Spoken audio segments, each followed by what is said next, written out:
सबसे बड़ी समस्या क्या होती है, जब इस तरह का खरपतवार होता है और धान के पास बिल्कुल होता है, तो जो धान के पौधे को पोषण मिलना होता है वो ये खरपतवार खींचता है। जब ये खरपतवार खींचता है धान के पोषण को, तो आपका धान कमज़ोर होगा, धान की ग्रोथ नहीं होगी, धान की पैदावार कम होगी और अन्य काफ़ी समस्याएं भी आपको इस वजह से देखने को मिल जाती हैं।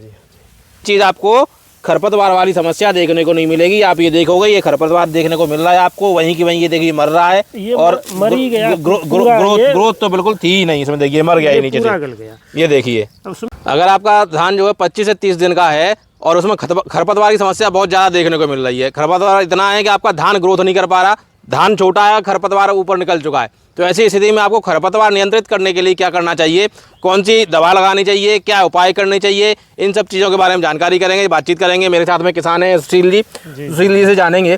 तो दादा आपका ये धान देख रहा हूँ बहुत ही बढ़िया एकदम शानदार दिखाई दे रहा है, खरपतवार नाम की चीज़ दिखाई नहीं दे रही है आपके धान में। तो आपने ऐसा क्या किया या ऐसा कौन सी दवाइयाँ दी जिनसे आपको ये खरपतवार से बिल्कुल छुटकारा मिल गया? जी हमने ऐसा है खरपतवार के नियंत्रण के लिए वो कई तरीका हैं। एक जो है आपकी नॉमिनो गोल्ड आती है, बिस्पायरिवेक्स सोडियम, ये कई कंपनियों की आता है। बिस्पायरिवेक्स सोडियम जो है उसको आप लगा सकते हैं, लेकिन फिलहाल अगर लगा रहे हो तो उसकी डोज आपको ज़्यादा लेनी पड़ेगी, क्योंकि वो फिलहाल इस वर्ष काम थोड़ा कम कर रही हैं दवाएँ बिस्पायरिवेक्स सोडियम।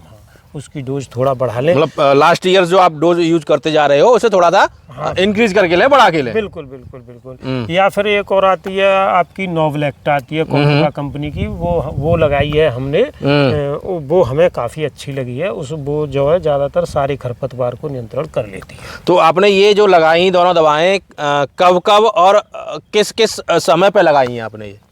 ये जो है हमारी 20 से 25 दिन के बीच में लग रही है इसमें। अच्छा, हाँ जी, 20 से 25 दिन के बीच में 20 से 25 दिन के बीच पे लगाई है हमने, और काफ़ी हद तक इसका जो है बिल्कुल देखने को मिल नहीं रहा है इसमें मुझे देखने को नहीं मिल रहा है। इसलिए मैं आपसे कह रहा था कि भाई इतना बढ़िया आपका शानदार धान दिखाई दे रहा है।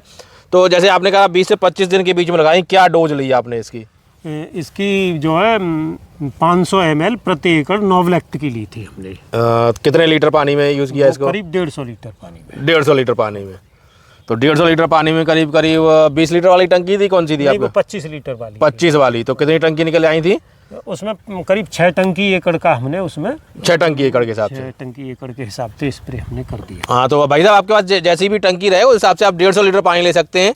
और लेकिन उसके दवा को लगाने के करीब 30 से 36 घंटे के बाद में जो है 50 घंटे तक आपका पानी लग जाना चाहिए, तो वो उस पर जो है खरपतवार पे अच्छा काम करती है दवा। मतलब ये नहीं कि भाई सूखे खेत में लगा दिया आप आराम से घर जाके सो गए, तो वो नहीं होना चाहिए। पानी की पहले व्यवस्था करके रखें, वो भी पहले नमी में लगाएं। खेत में नमी है तो उसके बाद में फिर जो है लगाने के 36 घंटे के बाद में आप पानी दे सकते हैं। तो ये आपको बात ध्यान रखनी है, एक तो नमी में लगाएं और नमी में लगाने के बाद में जो है आपको 36 घंटे के अंदर आपको पानी लगाना ही लगाना है।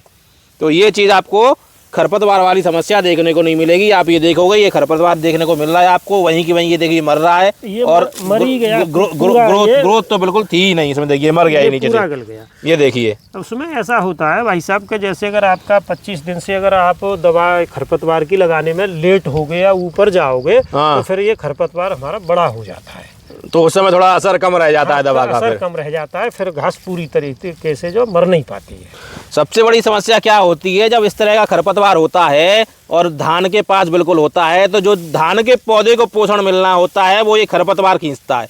जब ये खरपतवार खींचता है धान के पोषण को, तो आपका धान कमज़ोर होगा, धान की ग्रोथ नहीं होगी, धान की पैदावार कम होगी और अन्य काफ़ी समस्याएं भी आपको इस वजह से देखने को मिल जाती है। भाई सब कभी कभी समस्या होती है खरपतवार बहुत ज़्यादा नहीं है खेत में। जी जी जी। और हमारा किसान चाह रहा है कि भाई वो उसमें पेस्टिसाइड यूज़ भी ना करे। जी जी जी। तो ऐसी स्थिति में क्या समाधान है खरपतवार को हटाने का? भाई जो हमारी परंपरागत विधि है उसी तरह से हटाना चाहिए या कुछ और भी हो सकता है? देखिए अगर आपके फसल में खरपतवार कम है तो फिर आप दवा का इस्तेमाल न करें, थोड़ा बहुत है तो उसको हाथ से निकाल दीजिए। हमारा भी इधर जो 10 बीघा 2 एकड़ में कहीं कहीं थोड़े से कुछ पौधे थे, तो उसमें हमने ये खरपतवार की दवा इस्तेमाल नहीं की है, उसको हमने दरांती से जो है अपने आप ही जो है वो काट दिया है उसको। अच्छा, जैसे कम खरपतवार है तो तरीका कौन सा ज़्यादा सही है, दवा देना ज़्यादा सही है या हाथ से निकलवाना ज़्यादा सही है? अगर खरपतवार कम है तो हाथ से निकलवा दें। अच्छा। हाँ। खर्चा दोनों का आसपास बराबर सा ही रहता होगा? नहीं, अब वो डिपेंड करता है कि खेत में खरपतवार कितना है। अगर खेत में खरपतवार ज्यादा है तो उसका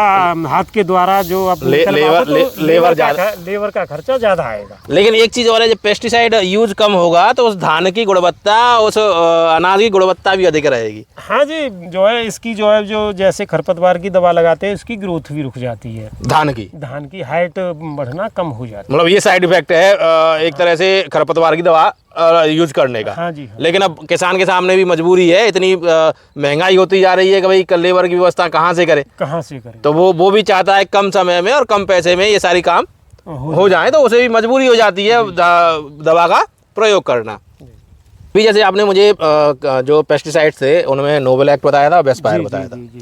कहीं कहीं सुदूर क्षेत्रों में, दूर क्षेत्रों में, या कभी कभी ऐसा होता है कि ये दवाएं किसान को या ये पेस्टिसाइड किसान को नहीं मिल रहे हैं और पेस्टिसाइड उसे यूज करना है, तो इनके विकल्प में और कौन से पेस्टिसाइड किसान यूज कर सकते हैं? देखिए, ऐसा है कि ये आपकी जो पीआई की जो नॉमिनी गोल्ड आती है, एक टाटा की तारक आती है, ये इसमें बिस्पायरीवैक सोडियम साल्ट होता है। अच्छा। बिस्पायरीवैक सोडियम ज्यादातर 80% जो कंपनियां जो दवा बेच रही हैं उनका ये साल्ट है उनके पास। अच्छा। तो उसको ले लें।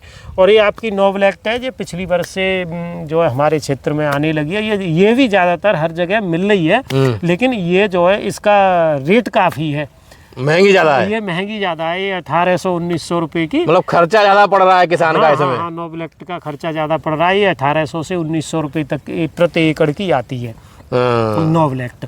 और आपकी ये बिस्पायरीवैक सोडियम करीब 500 रुपए के आसपास एकड़ की ये तो ये 3 गुने का अंतर हो गया, 3 गुने और 3.5 गुने का अंतर, 4 गुने का अंतर हो गया। तो ये जो कॉस्ट, उसमें एक ये है कि आपकी बिस्पायरीवैक सोडियम है वो चुनिंदा खरपतवार ही मारेगी। अच्छा। ये जो है आपकी नोवेल एक्ट जो है शायद ही कोई घास बचेगी आपको धान को छोड़ के, जो उसको हमारे एकदम मैदान साफ कर देती है, पूरा खेत साफ। तो वो नोवेल एक्ट से सारा हो जाता है। हाँ जी। ये लास्ट का रामबाण इलाज यही है नोवेल एक्ट। मतलब अगर किसी से काम नहीं चल रहा तो नोवेल एक्ट से काम आपका चल सकता है, हो जाएगा। अगर आपका खरपतवार बढ़ा है तो कुछ खरपतवार नोवेल एक्ट से भी रह जाएंगे। अच्छा। हाँ, तो इस बात का भी विशेष ध्यान देना है कि आपको ये दवा है समय पर ही लगानी है, ज्यादा लेट लतीफी नहीं करनी है। लेट लतीफी की तो आपको बेहतर परिणाम नहीं मिल पाएंगे, पूरे जो आप जिस तरह के परिणाम चाहते हो वो आपको मिलने वाले नहीं। तो साथियों, मैं समझता हूँ आपके लिए जो जानकारी सुशील भाई ने दी खरपतवार से संबंधित, कि भाई खरपतवार को आप कैसे खत्म कर सकते हैं दवा के द्वारा और बिना दवा के द्वारा, आपके लिए काफ़ी उपयोगी होगी।